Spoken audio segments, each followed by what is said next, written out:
पहली बात तो यह है कि ये अब जो इस तरह की खबरें आती हैं जिसको कह लें आप पॉजिटिव खबरें, उस पर अब यकीन करने को दिल चाहता है, इसलिए कि मैंने अपनी ज़िंदगी में 30 रुपए पर लीटर इजाफा होते तो देखा, 40 रुपए पेट्रोल कम होते कभी नहीं देखा था। वो हमने हाल ही में देखा है। तो इसलिए अगर जब ये खबर आती है कि मज़ीद कमी होने वाली है तो मेरे ना दिल में एक वाकई उम्मीद पैदा हो जाती है कि कुछ ना कुछ पॉजिटिव रिलीफ जो है वो आवाम को मिलने जा रहा है। दिल बाग बाग हो जाता है। खबरें ये हैं कि 8 से 10 रुपए तक फी लीटर जो है पेट्रोल मजीद कम हो सकता है, लेकिन इससे भी ज़्यादा रीअश्योरिंग बात जो है वो है मुसद्दिक मलिक साहब की, जिन्होंने कहा कि इलेक्शन से पहले पेट्रोल तो अभी और भी सस्ता होगा। अगर ऐसा हो जाता है तो यकीनी तौर पे एक आम आदमी की ज़िंदगी काफ़ी आसान हो जाएगी, क्योंकि जब तेल की कीमत बढ़ती है तो हर चीज़ की कीमत बढ़ जाती है। अनफॉर्चुनेट बात यह है कि जब तेल की कीमत नीचे जाती है तो उस रफ्तार से कीमतें कभी नीचे नहीं आती। लेकिन ऑल सेड एंड डन, ये तो डेली यूज़ की आइटम है ना, घर से जिसने स्कूटर पे निकलना है, जिसने रिक्शे में बैठना है, जिसने बस में बैठना है, सब अफेक्ट होती है। लेकिन डॉक्टर मुसद्दिक मलिक ने इलेक्शन का जिक्र क्यों किया है? मतलब इलेक्शन से पहले का लेकिन अब ज़्यादा टाइम नहीं है ना इलेक्शन में। देखें ना, अगर ये पेट्रोल की कीमत एक दफ़ा 8 से 10 रुपये कम हो जाती है, फिर 15-20 दिन का गैप और आ जाएगा, तो we will be getting close to the election. तो एक तो इस बात में ये लॉजिक है। दूसरी जो बात है वो ये है कि कब होगा, ये हुकूमत करेगी या आने वाली हुकूमत करेगी, ये मेरे ख्याल से अभी सवालिया निशान है। ठीक। लेकिन देखिए बात यह है कि जो एनर्जी क्राइसिस हमारा है उसमें पेट्रोल एक एलिमेंट ज़रूर है, लेकिन उसके अंदर गैस भी बहुत बड़ा एलिमेंट है। और इस बार से जो हम बात कर रहे थे, जो हमने बात करनी भी है अभी, वो है ईरान गैस पाइपलाइन। और ईरान में हमारा इस वक्त एक वफ्द भी मौजूद है। ठीक है जी। वो वफ्द जो है वो कहते हैं ना, देर हुई कुछ बायस ताखीर भी था, हुई ताखीर तो कुछ बायस ताखीर भी था, लेकिन इट इज़ बेटर, और दूसरा कहते हैं it is better late than never. अगर हम इसके ऊपर अभी भी खामोश बैठे रहते तो 2024 के मार्च के बाद ईरान ने आराम से चला जाना था आलमी सालसी अदालत में, और हमें सिर्फ 18 अरब रुपए की ठुकनी थी।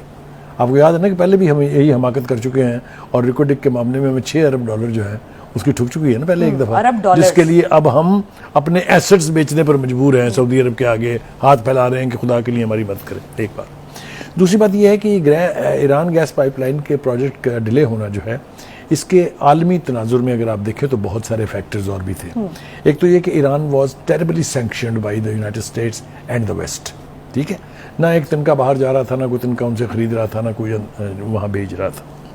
लेकिन ये इनिशिएटिव जो है आसिफ अली जरदारी साहब का, ये बहुत विजनरी इनिशिएटिव था, कोई दो राय इसके बारे में नहीं है। क्योंकि अगर ये गैस पाइपलाइन अपने मंतकी इंजाम तक पहुँच जाती, कमीशन हो जाती, तो पाकिस्तान में एनर्जी क्राइसिस नाम की कोई चीज़ नहीं होनी थी। आप जितनी चाहते बिजली इससे पैदा कर सकते थे, जो आपकी नेशनल रिक्वायरमेंट से भी ज़्यादा होती, और गैस आपके यहाँ कोई लोड शेडिंग का नाम भी ना हो। लेकिन हर मंसूबा हमारा ताखीर का शिकार हो जाता है। मुझे यूँ लगता है कि हमारी ये ईरान पाकिस्तान गैस पाइपलाइन जो है, ये हमारे न्यूक्लियर प्रोग्राम की तरह से अमेरिका, भारत, इजराइल और वेस्ट के गले में हड्डी की तरह फंसी हुई है। कोई नहीं चाहता इनमें से कि ये अपने यानी ये मुकम्मल होने की तरफ जाए। दुनिया के इसमें 3 फ़ायदे हैं। पहली बात तो ये है कि दुनिया ये चाहती है कि ईरान के साथ पाकिस्तान के ताल्लुकात कभी मुस्तहकम ना हों। इसकी तफसील में जाने की ज़रूरत नहीं है, ये बिल्कुल चढ़ते सूरज की तरह से वाज़ेह बात है। दूसरा ये कि ईरान को आराम से जुर्माने के 18 अरब रुपए मिल जाएंगे, उसने जो कुछ खर्चा वर्चा किया वो सारा रिकवर हो जाएगा। और तीसरा ये कि हमारा तो 18 अरब रुपए का नुकसान हो गया ना, मिला कुछ भी नहीं। कहते हैं ना वो खाया पिया कुछ नहीं, गिलास तोड़ा बाहर आने वाला हिसाब हमारे साथ हो जाना था। तो बुखारी साहब, ये इंटरनेशनल प्रेशर है या इनकॉम्पिटेंसी है? क्योंकि दूसरी तरफ हम देखते हैं कि हमारे जो लोकल मंसूबे होते हैं, कालाबाग डैम देख लें या दूसरे डैम्स भी देख लें, तो वो हम देखते हैं कि हमेशा ताखीर का शिकार रहते हैं, या कुछ ना कुछ कोई ना कोई कंट्रोवर्शियल पंगा। इसके लिए बेटर। लेकिन जी अगर तो हम इसको 2 ममालिक के तनाजुर में देखें, ईरान और पाकिस्तान के, तो इसमें दोनों मुल्कों का फ़ायदा ही फ़ायदा है।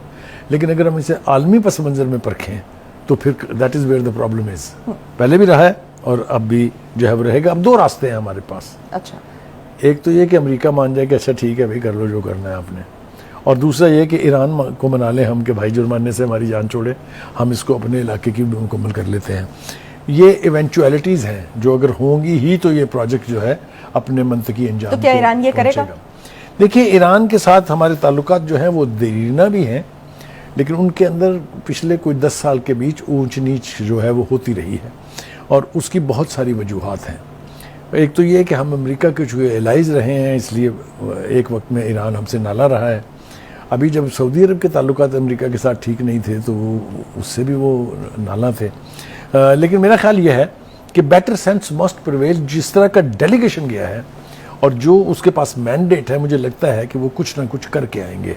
लेकिन बुखारी साहब, हर जो कंट्री है उसका अपना एक सेल्फ इंटरेस्ट होता है, और इस वक्त तो इस सूरत में उनको फायदा नजर आ रहा है कि $18 मुफ्त में मिल जाएगा, तेल भी नहीं दिया देना, और मुफ्त में जो है वो जुर्माने की सूरत में बल्ले बल्ले हो जानी है। क्या ये उन मुस्लिम ममालिक के इंटरेस्ट में नहीं है कि इजराइल जो है वो एक्सपैंड ना करे, अपनी हुदूद में रहे?